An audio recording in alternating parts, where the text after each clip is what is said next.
কল্পনা করো তুমি ইউটিউবে একটা ভিডিও প্লে করলে।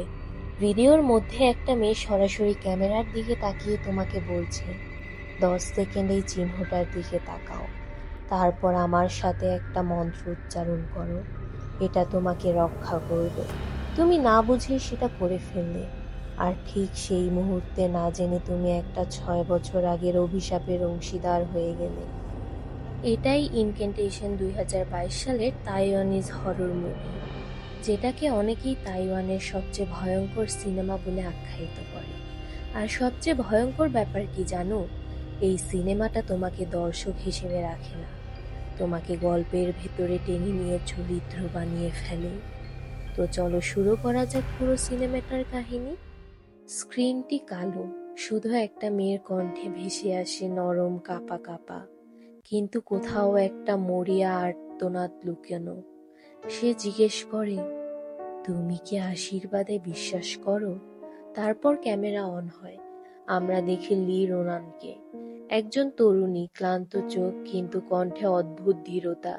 সে সরাসরি আমাদের দিকে তাকিয়ে বলে, তার একটা মেয়ে আছে, নাম দোদো, আর দোদোকে বাঁচাতে হলে তার আমাদের সাহায্য দরকার। সে আমাদের একটা প্রতীকের দিকে তাকাতে বলে, তারপর তাকে অনুসরণ করে একটা মন্ত্র উচ্চারণ করতে বলে। এই বলে যে এটা আমাদের সুরক্ষা দেবে। এখানেই সিনেমার আসল চাল লুকিয়ে আছে। দর্শক হিসেবে আমরা যখন সেই মন্ত্র উচ্চারণ করি বা শুনি, তখন আমরা নিজেদের অজান্তেই গল্পের একটা অংশ হয়ে যাই। রোনান বলে 6 বছর আগে সে একটা ভয়ঙ্কর নিষেধ ভেঙেছিল, আর আজ সেই পাপের মাসুল তার মেয়েকে দিতে হচ্ছে। গল্প পিছনে চলে যায়। রোনান তখন তার প্রেমিক ডম আর ডমের কাজিন ইউয়ানের সাথে মিলে একটা ছোট ইউটিউব চ্যানেল চালায়। অতি প্রাকৃত জিনিস খুঁজে বের করা, ভুতুড়ে জায়গায় গিয়ে ভিডিও বানানো। তাদের অনুসন্ধান তাদের নিয়ে যায় তাইওয়ানের এক প্রত্যন্ত পাহাড়ি গ্রামে। সেখানে ডমের পরিবারের সাথে সম্পর্কিত একটা গোষ্ঠী বাস করে, যারা এক রহস্যময় দেবীর পূজা করে, যাকে বলা হয় মাদার বুদ্ধ বা দাহেই ফুমো। গ্রামে ঢোকার আগেই তাদের স্পষ্টভাবে সতর্ক করা হয় 3টে নিয়মে: সুড়ঙ্গে কখনো ঢুকো না, রিচুয়াল কখনো রেকর্ড করো না, আর মাদার বুদ্ধর মুখ কখনো উন্মোচন করো না। 3জনকে অনুষ্ঠানে তাদের নাম মন্ত্রের সাথে জমা দিতেও বলা হয়, যেটা আসলে ছিল দেবীর সাথে এক ধরনের চুক্তি, যদিও তখন তারা এর মানে বুঝেনি। কিন্তু ভিউর লোভ আর কৌতূহল তাদের থামায় না। রাতের অন্ধকারে তারা লুকিয়ে দেখে গোষ্ঠীর মানুষেরা একটা বাচ্চাকে নিয়ে কিছু একটা প্রস্তুতি নিচ্ছে। অজ্ঞান অবস্থায়, শরীরে অদ্ভুত সব প্রতীক আঁকা সেই বাচ্চাটাকে নিয়ে গিয়ে রাখা হয় ঠিক একটা সুড়ঙ্গের সামনে। সেই সুড়ঙ্গে ঢোকা তাদের আগেই স্পষ্টভাবে নিষেধ করে দেওয়া হয়েছিল। কিন্তু 3জন এই দৃশ্য দেখার পরও থামে না, বরং আরো কৌতূহলী হয়ে ওঠে। এরপর তারা সরাসরি প্রথম নিয়মটাই ভাঙে। গ্রামের নিচে লুকানো নিঃশব্দ সুড়ঙ্গে ঢুকে পড়ে, ক্যামেরা নিয়ে। সুড়ঙ্গের ভেতরে ঢুকে 3জন। ভেতরে অদ্ভুত আয়নার সারি, চুলের গোছা আর মানুষের দাঁত সাজিয়ে রাখা তাক, শুয়োরের মাথা উৎসর্গ করা জিনিসপত্র, আর গভীরে লাল কাপড়ে ঢাকা এক স্বর্ণমূর্তির বেদি। এখানেই একের পর এক নিয়ম ভাঙা হয়। শুধু একটা কাজ নয়, বরং কয়েক স্তরের অপরাধ। তারা সুড়ঙ্গে ঢুকেছে যেটা নিষিদ্ধ ছিল। তারা সেই পবিত্র চুল আর দাঁতগুলো নেড়েচেড়ে দেখেছে, জায়গা মতো ফেরত রাখেনি। অর্থাৎ তারা এখানে সবকিছুই এলোমেলো করে দিয়েছে। আর সবশেষে ডম উত্তেজনা আর অহংকারের বশে মূর্তির মুখ ঢাকা লাল কাপড়টা সরিয়ে ফেলে। শেষ আর সবচেয়ে বড় নিষেধটাও ভেঙে ফেলে। মুহূর্তেই সে বদলে যায়। তার চোখে মুখে এক অচেনা ভয়ঙ্কর ভাব ফুটে ওঠে।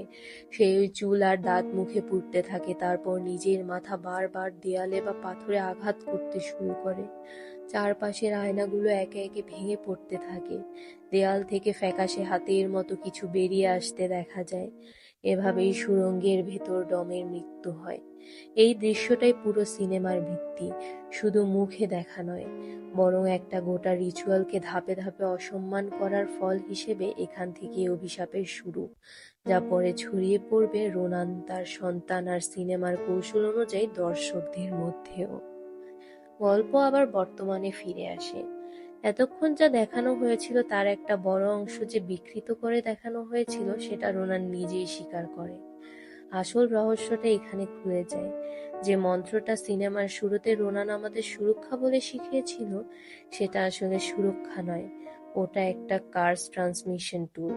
অর্থাৎ মন্ত্র উচ্চারণ করার মানে দেবীর সাথে এক ধরনের চুক্তিতে সই করা, যেখানে তুমি অভিশাপের একটা অংশ নিজের কাঁধে তুলে নাও।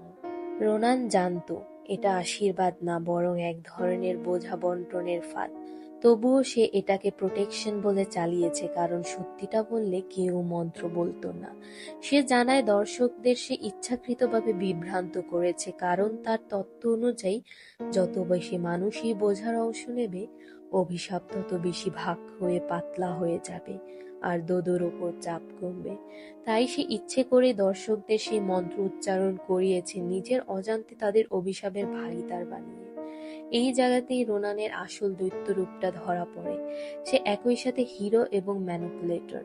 একদিকে সে নিজের সন্তানকে বাঁচাতে মরিয়া এক মা, অন্যদিকে সে লক্ষ লক্ষ অজানা মানুষকে না জানিয়ে না জিজ্ঞেস করে একটা অভিশাপের অংশীদার বানিয়ে দিচ্ছে। রোনান ক্ষমা চায়, বলে সুড়ঙ্গে প্রথমবার পা রাখার দিন থেকেই সে জানতো এই মন্ত্রে অংশ নেওয়া মানেই অভিশাপ ভাগ করে নেওয়া। কিন্তু একজন মরিয়া মা হিসেবে নিজের সন্তানকে বাঁচাতে সে এই পথ বেছে নিয়েছে অন্যদের মূল্যে। সময় এগিয়ে আসে বর্তমানে। ডোমের মৃত্যুর পর রোনান মানসিকভাবে এতটাই ভেঙে পড়েছিল যে সদ্যজাত দোদোকে নিজের কাছে রাখতে পারেনি। মেয়েকে একটা ফস্টার হোমে বড় হতে দিতে হয়েছিল। সেই হোমটাই চালাতেন মিং, একজন নরম মনের মানুষ যাকে দোদো নিজে থেকেই ড্যাডি বলে ডাকতো। 6 বছর পর রোনান অবশেষে যথেষ্ট সুস্থ হয়ে দোদোর অভিভাবকত্ব ফিরে পায়। মা মেয়ের পুনর্মিলন হয়, একটা নতুন জীবনের আশা। কিন্তু সেই শান্তি বেশি দিন টেকে না। প্রথমে ছোট ছোট লক্ষণ দেখা দেয়। দোদো স্কুলে হঠাৎ একটা ছেলেকে আক্রমণ করে বসে। নিজের শরীরে অদ্ভুত ঘা দেখা যায়। সে বলে একটা অদৃশ্য কিছু তার আশেপাশে ঘুরঘুর করছে। বোঝা যায় অভিশাপ ইতিমধ্যেই তার ওপর কাজ শুরু করে দিয়েছে। এটা হঠাৎ শুরু হওয়া কিছু না। তারপর আসে সবচেয়ে ভয়ঙ্কর মুহূর্ত। দোদোকে দিয়ে জোর করে সেই একই পুরনো মন্ত্র আওড়ানো হয়, যেটা রোনান সিনেমার শুরুতে দর্শকদের দিয়েও বলিয়েছিল। মন্ত্র উচ্চারণের পরপরই দোদো আংশিক প্যারালাইজড হয়ে পড়ে। রোনান তাকে বাঁচানোর জন্য মরিয়া হয়ে ওঠে, কিন্তু অবস্থার অবনতি হতে থাকে। শেষে দোদো হাসপাতালে কোমায় চলে যায়। দোদোকে বাঁচানোর জন্য মরিয়া হয়ে রোনান ছুটে যায় মিং এর কাছে, দোদোর সেই ফস্টার বাবা, যিনি এতদিন মেয়েটার খেয়াল রেখেছেন। মিং নিজ থেকেই 6 বছর আগে ভেঙে যাওয়া পুরনো ক্যামেরা মেরামত করে, তাতে আটকে থাকা ডম আর ইওয়ানের সুড়ঙ্গের ফুটেজ উদ্ধার করে। সেই ফুটেজে দেখা যায় ডম আর ইওয়ান কিভাবে সুড়ঙ্গে ঢুকেছিল, চুলের গোছা আর অন্যান্য পবিত্র জিনিস সরিয়ে সেগুলো আর জায়গা মতো ফেরত রাখেনি। আর শেষে ডম মূর্তির মুখ থেকে কাপড় সরানোর সেই মুহূর্তটা আর তার ভয়ঙ্কর পরিণতি। কিন্তু এই ফুটেজ দেখার মূল্য চোকাতে হয় মিংকেও। অভিশাপ তার ওপরও ভর করে, আর তিনি নিজের মাথা কম্পিউটারে আঘাত করে করে মারা যান। মৃত্যুর আগেই অবশ্য তিনি ফুটেজটা রোনানকে পাঠিয়ে দিতে পারেন। এই টুকরো টুকরো সত্য জোড়া দিয়ে রোনান বুঝতে পারে আসল সমস্যাটা কোথায়। গোষ্ঠীটির দাহাই ফুমো বা মাদার বুদ্ধ নামের এক রহস্যময় ক্ষতিকর সত্তার পূজা করত, যাকে আধুনিক পৃথিবী প্রায় ভুলেই গেছে। যে মন্ত্র আর হাতের ভঙ্গিকে তারা আশীর্বাদ বলে জানত, সেটা আসলে ছিল অভিশাপ নিজের কাঁধে তুলে নেওয়ার একটা চুক্তি। আর সেই সুড়ঙ্গের ভেতর যত গভীরে গিয়ে যত নিয়ম ভাঙা হয়, তত ভারী হয় সেই বোঝা। সবচেয়ে ভারী হয় তখনই যখন কেউ শেষ নিষেধটাও ভেঙে সরাসরি দেবীর মুখ দেখে ফেলে, যেমনটা দম করেছিল। একটু সহজ করে বললে এই অভিশাপটাকে অনেকটা একটা ইনফরমেশন ভাইরাসের মতো ভাবা যায়। এটা কোনো এক জায়গায় জমে থাকলে ভারী আর প্রাণঘাতী, কিন্তু অনেক মানুষের মধ্যে ছড়িয়ে দিলে প্রতিটা বাহকের উপর চাপ কমে যায়। দোদো হাসপাতালে মৃত্যুর মুখোমুখি, সুস্থ হওয়ার আশা ক্ষীণ। রোনান বুঝে যায় তাকে বাঁচানোর একটাই পথ বাকি, নিজেকে বিসর্জন দেওয়া।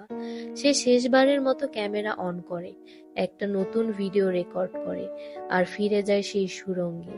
এবার সে আরো গভীরে যায়, যতটা গভীরে একদিন ডম আর ইওরান গিয়েছিল। কিন্তু এবার উদ্দেশ্য আলাদা।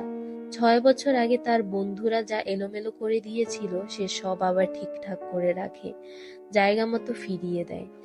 তারপর সে সরাসরি দেবীর সামনে দাঁড়ায়, ক্যামেরার দিকে তাকিয়ে দর্শকের নাম জিজ্ঞেস করে, আর সরাসরি দেবীর মুখ প্রকাশ করে ক্যামেরায় ধরে রাখে। উদ্দেশ্য একটাই, এই ভিডিও যত বেশি মানুষ দেখবে, অভিশাপ তত বেশি ভাগ হয়ে পাতলা হয়ে যাবে, আর দোদোর উপর চাপ কমবে। এই মুহূর্তেই রোনানের দুটো রূপ একসাথে ফুটে ওঠে। একজন মা নিজের সন্তানের জন্য নিজেকে বিসর্জন দিচ্ছে, আর একই সাথে না জানিয়ে লক্ষ লক্ষ দর্শককে নিজের অজান্তেই বোঝার ভাগীদার বানিয়ে দিচ্ছে। কিন্তু এই বোঝা রোনানের নিজের সহ্য শক্তির বাইরে চলে যায়। দেবীর অস্তিত্ব তাকে গ্রাস করে ফেলে। সে বারবার নিজের মাথা আঘাত করতে থাকে, ঠিক যেমনটা একদিন দম করেছিল। এভাবেই সুড়ঙ্গের ভেতর রোনানের মৃত্যু ঘটে। সিনেমার একদম শেষে ক্যামেরা কেটে যায় একটা ছোট্ট ক্লিপে। দোদো প্রাণবন্ত, হাসিখুশি, সম্পূর্ণ সুস্থ।